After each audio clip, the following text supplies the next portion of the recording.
Madu merupakan cairan manis yang dibuat oleh lebah madu dengan menggunakan nektar pada tanaman berbunga.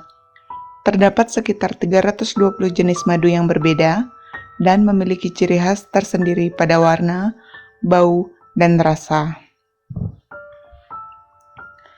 Madu mengandung sebagian besar gula, serta campuran asam amino, vitamin, mineral, zat besi, zinc, dan antioksidan. Selain bermanfaat sebagai pemanis alami, madu digunakan sebagai zat antiinflamasi, antioksidan, dan antibakteri.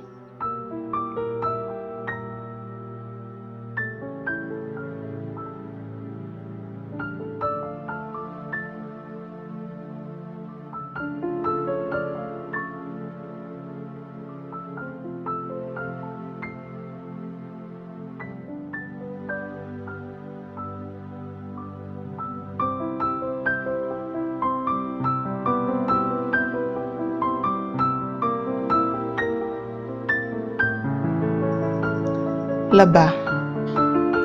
Di dunia, sekitar 20.000 spesies lebah dapat ditemukan di seluruh benua kecuali Antartika.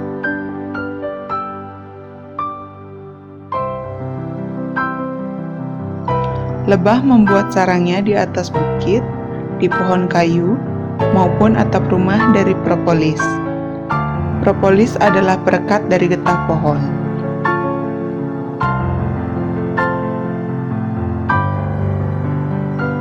Metamorfosis lebah termasuk ke dalam metamorfosis sempurna, dengan mengalami 4 fase, yaitu mulai dari telur, larva, pupa, dan lebah dewasa. Perubahan fisik yang terjadi sangat mencolok pada setiap fasenya.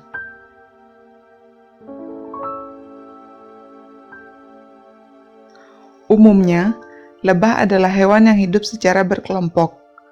Dalam satu kelompok, terdapat 3 kasta yang mempunyai tugas masing-masing. Lebah ratu sebagai induk yang bertelur, lebah betina adalah lebah pekerja yang bertugas mengumpulkan nektar, membersihkan sarang, dan merawat larva. Lebah jantan yang bertugas untuk membuahi ratu lebah. Lebah betina berjumlah lebih dominan dari kasta lainnya. Lebah soliter membangun sendiri sarangnya dan mencari makan untuk keturunannya tanpa bantuan lebah lain. Biasanya, mereka mati atau meninggalkan sarang pada saat keturunannya belum menjadi lebah dewasa. Lebah sering menggunakan sengatan ekornya saat merasa terusik. Lebah menusuk-nusukkan sengatan ekornya ke epidermis musuhnya, sehingga musuhnya kesakitan. Namun, apa yang dilakukan lebah ini ternyata malah membuat sengat dan kantungnya lepas atau tertinggal di epidermis musuhnya. Akibatnya, beberapa menit kemudian, lebah pun mati. Di antara lebah madu, hanya ratu lebah yang bertelur. Ia dapat bertelur sebanyak 1.500 telur setiap harinya. Telur yang sudah dibuahi akan menjadi lebah pekerja atau ratu muda. Telur yang tidak dibuahi akan menjadi lebah jantan. Ratu muda dibesarkan di ruang khusus bagi ratu. Sebelum mereka menetas, ibu ratu dan setengah lebah pekerja akan pergi untuk memulai koloni baru. Ratu muda pertama yang menetas akan membunuh saudara-saudaranya yang ada di dalam ruangan dan menjadi ibu ratu yang baru. Lebah menggunakan belalai panjang mirip sedotan yang disebut proboscis. Lebah madu mengisap tetesan sari bunga dari organ khusus yang memproduksi nektar, yaitu kelenjar madu.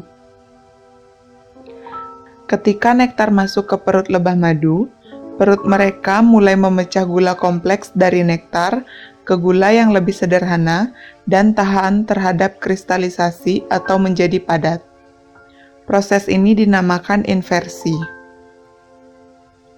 Setelah lebah madu pekerja kembali ke koloni mereka lalu meneruskan nektar tersebut ke lebah lebih muda, yaitu lebah rumah yang berusia antara 12 sampai 17 hari.